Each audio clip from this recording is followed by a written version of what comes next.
आज आपण कंबरदुखीसाठी स्ट्रेचिंग करतोय. कंबरदुखीसाठी एक दिवस करून उपयोग होत नाही, तुम्हाला सातत्य ठेवावं लागणार आहे. कोणत्याही गोष्टीत सातत्य खूप महत्त्वाचं आहे. तर पहिल्यांदा बघा, एक पाय दुसऱ्या पायाच्यावरती घेतोय, हात मध्ये घेतोय आणि पाठीमाग खेचायचा आहे. जेवढं शक्य आहे तेवढं होल्ड करायचं.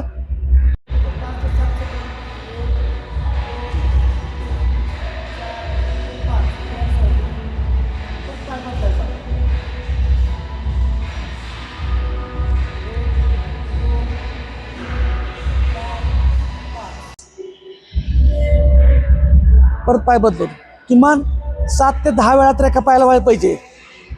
1 2 3 4 5. परत पाय बदलायचा. 1 2 3 4 5. 5 सेकंद आपण होल्ड करतोय अंदाजे. पाय बदलून बदलून घेतोय. 1 2 3 4 5.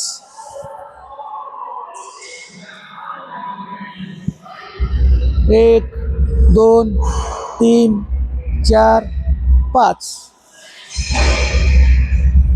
माझ्याबरोबर कंटिन्यू करा म्हणजे तुमचं प्रॅक्टिस होईल. 1 2 3 4 5.